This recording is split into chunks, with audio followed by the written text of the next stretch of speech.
భార్యను తప్ప చిచి అనేది ఏంటంటే ఒక విషయం నేను బట్టలు లేకుండా ఉన్నాను అనుకో, నేను ఒక బట్టలు ఇప్పి చేసిన అనుకో చిచి అని ఫీల్ అవుతా.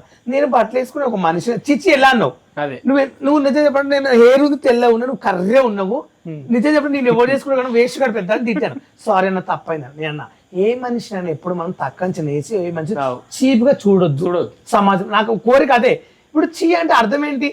ఇప్పుడు అంబానీ ఉంటాడు, కొన్ని కోట్లు ఉన్నాయి, వాళ్ళ ఫ్యామిలీ, దిస్ ఈజ్ అవర్ పని మనుషులు టాకింగ్. నేను వాళ్ళ ఫంక్షన్లలో కుక్కలు కూడా నడుస్తుంటాయి లోపల, నడుస్తాయి కదా. అంబానీ ఏం విలువ, ఎంత డబ్బు విలువ. అంబానీ ఏం తింటారు? అన్నం తింటారు. అంబానీ చచ్చిపోతే ఏడ పెడతారు? మట్టిలోనే పెట్టి. ప్రత్యేకంగా మోల్వి డైరెక్ట్ పంపలేదు కదా, నేను కూడా చచ్చిపోతే మట్టిలో పెడతారు. ఆయన నాకు అంటే డబ్బులు ఉంటే నాకు డబ్బులు లేవు అంతే తేడా. కానీ 100 మంది పోతే 1000 మంది ఫోటోలు దిగుతారు రూపాయలని. ఇప్పుడు అమ్మని పోతే 1,00,000 మంది వస్తారు, నాకు 1,00,000 మంది వచ్చారు, నాకు 50,000 మంది వస్తారు కదా. నేను అమ్మాయితో పోల్చుకుంటున్నా. చీ అంటే నాకు నచ్చదు.